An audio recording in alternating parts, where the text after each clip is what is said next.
Behind the recent price movement, there's a $634 billion money trail that almost nobody has connected. Let me show you where it went, what's being built with it, and why this matters for precious metals investors. Hello, this is Alex from Alex Silverman Official. We are going to analyze something that few financial analysts are discussing. Over the past several years, there has been a significant shift in how governments manage their currency reserves, and understanding this shift can provide context for recent precious metals price movements. Let me start with a financial fact. In November 2013, one specific nation held approximately $1.3 trillion in United States Treasury bonds. This made that nation America's largest creditor at that time. Today, that same nation holds approximately $680 billion. That represents a reduction of roughly $634 billion. This is a substantial movement of capital. For perspective, that $634 billion exceeds the entire GDP of many developed nations. The reduction happened steadily over roughly a decade. The question that interests financial analysts is not just that this reduction occurred, but where the capital moved after leaving the Treasury market. Money does not disappear from the global financial system. It reallocates. So where did it go? Based on publicly available government data, purchasing records, and international banking filings, we can trace significant portions of this capital reallocation. Before we go further, I want to be clear about something. What we are discussing is financial analysis based on public records. This is educational content designed to help you understand how global finance works. This is not investment advice. This is not a prediction about future prices. This is an examination of documented financial movements and what analysts have published about them. Now, according to multiple sources, including central bank statements, government purchasing records, and financial institution reports, much of this reallocation appears to have gone toward accumulation of precious metals, specifically gold. One particular nation's central bank has been consistently purchasing gold month after month for an extended period. This has been documented through official announcements and IMF data. The purchasing pattern is notable. This nation did not wait for prices to decline. Rather, the purchasing continued at fairly consistent levels across multiple price environments. Some analysts describe this as strategic accumulation. The volumes are significant enough that they have been widely discussed in financial publications. Additionally, reports indicate that this same nation has been increasing its share of precious metals within its overall foreign exchange reserves. Currently, this nation maintains a relatively lower percentage of reserves in gold compared to other major economies. For context, several developed nations hold between 60 to 70% of their foreign exchange reserves in gold. This particular nation holds a significantly lower percentage. If they were to increase that percentage to match other major nations, the required volume of additional purchases would be substantial. Analysts at major financial institutions have published research on this topic. Goldman Sachs, JP Morgan, Deutsche Bank, and others have issued reports examining global precious metals demand, central bank accumulation patterns, and supply and demand fundamentals. These reports, which are publicly available, contain various assessments and projections. Let me address another important element of the global financial system. There is a payment system called SWIFT. This system facilitates international currency transactions. Most global trade flows through this system. However, alternative payment systems have been developed by other nations. These alternative systems are designed for international settlements and payments. According to publicly available data on transaction volumes, these alternative systems have grown significantly in recent years. The transaction volumes through these alternative systems have increased substantially. This growth is documented in financial reports and news articles. The number of participating institutions and nations has also expanded. This expansion has occurred gradually and is continuing. This development has implications for global trade flows and how international commerce is conducted. It represents a diversification of payment systems. Some analysts view this development as significant for understanding long-term currency dynamics and reserve asset preferences. There is also a development involving digital currencies. Various central banks have been researching and developing digital versions of their own currencies. Some have announced pilot programs. These digital currency initiatives are separate from cryptocurrency. They are government-backed digital payment systems. According to reports, some of these initiatives have progressed beyond research phases and are being tested in actual transactions. These developments relate to how the global financial system may operate in the future. They represent evolution in payment and settlement systems. Financial analysts have written about these developments and their potential implications. Let us also examine supply dynamics for precious metals. For silver, industry reports indicate that demand from industrial applications such as solar panels, electronics, and electrical conductors has increased. Mining output has increased, but not at rates matching demand growth. This has led to supply deficit situations in certain years, according to available data. Supply deficits mean that in those years, more silver was consumed or used than was newly mined. For gold, central bank demand has increased significantly compared to historical averages. This increased demand from central banks represents a shift in accumulation patterns. Financial institutions have published reports documenting these demand patterns. Regarding inventory levels, publicly reported data on precious metals storage facilities shows various patterns. Some storage facilities report changing inventory levels. These levels are influenced by demand patterns, trading activity, and reallocation of holdings. Financial analysts track this data as part of their market analysis. Several major financial institutions have published target price estimates for precious metals.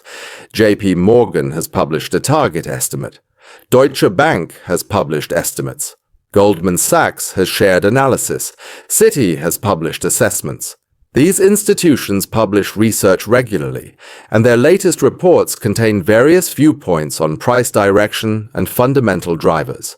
It is important to note that financial institutions publish ranges and estimates, not guarantees. Precious metals prices are influenced by numerous factors including currency movements, interest rates, geopolitical events, inflation expectations, and many other variables. No analyst can predict prices with certainty. However, the published consensus from multiple major institutions suggests certain directions based on their analysis of fundamentals. These analyses are available in public reports that anyone can access. The reasoning in these reports often focuses on factors such as currency depreciation trends, central bank demand patterns, inflation considerations, and supply constraints. Let us discuss historical context. Gold has experienced multiple significant price movements throughout history. In the 1970s, gold prices went through periods of increase and decrease. The patterns involved sharp corrections followed by substantial recovery. These are documented historical facts. In more recent decades, gold has also experienced volatility with periods of decline followed by periods of recovery. These movements are recorded history. Silver has experienced even greater volatility than gold. Silver's moves have been more dramatic in percentage terms. The reasons for this volatility include the fact that silver has substantial industrial demand in addition to its use as a precious metal.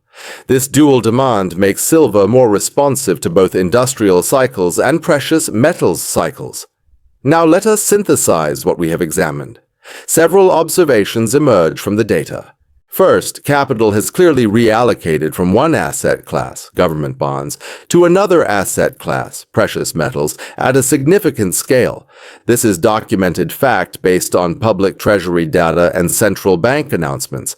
Second, this reallocation appears to be part of a strategy to diversify away from heavy reliance on any single currency or payment system.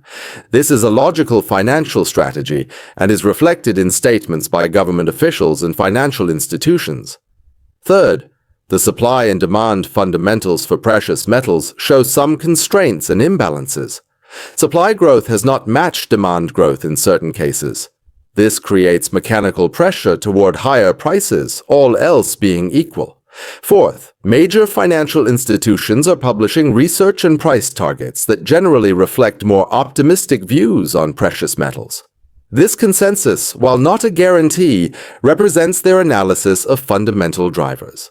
Fifth, historical precedent suggests that significant price declines in precious metals are often followed by substantial recoveries, though timing is uncertain and the future is never guaranteed to match the past.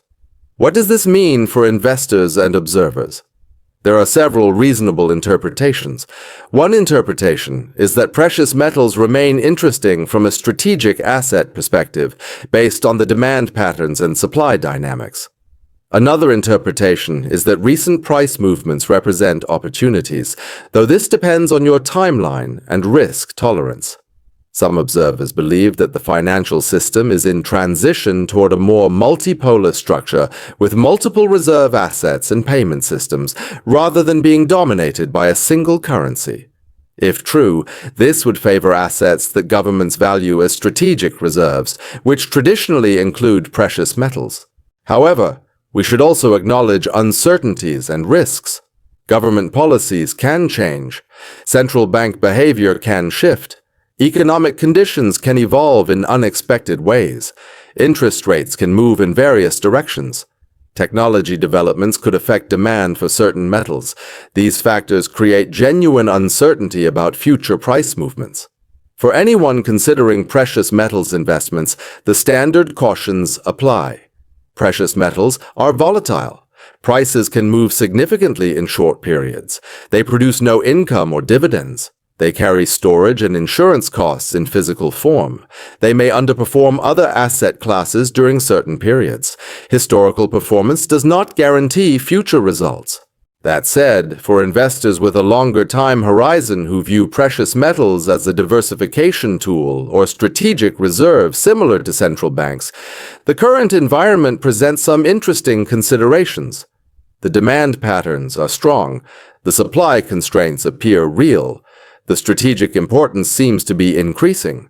The historical precedent suggests vulnerability to significant price declines that ultimately resolve through substantial recovery. What matters most is understanding the data, making informed decisions based on your own financial situation and risk tolerance, and developing your own perspective rather than following anyone blindly. Financial media often focuses on short-term price movements and generates emotional responses. The bigger picture often requires stepping back from the noise and examining documented trends and patterns. The money trail we started with, that's $634 billion, tells a story. It tells a story of reallocation from government bonds to precious metals. It tells a story of strategic diversification. It tells a story of governments positioning for a different financial future than the past. Whether those governments are right and whether precious metals will deliver the returns they are implicitly betting on remains to be determined. But the positioning is clear, the data is documented, and the implications are worth contemplating. For those of you who found this analysis helpful, subscribe to Alex Silverman Official for more examination of financial trends and data. I explore topics that financial media often overlooks. I also encourage you to do your own research, look at the public data, read the financial institution reports, examine the supply and demand fundamentals, draw your own conclusions based on evidence rather than emotion or speculation. The precious metals story continues to develop. The supply constraints continue. The central bank demand continues. The currency transition patterns continue. These are not things that changed because of recent price volatility. The volatility created an opportunity for those who have conviction in the longer-term thesis. But the thesis itself remains rooted in documented financial realities. This is Alex Silverman. Thank you for watching. Subscribe for more financial analysis and data-driven content. Behind the recent price movement, there's a $634 billion money trail that almost nobody has connected. Let me show you where it went, what's being built with it, and why this matters for precious metals investors.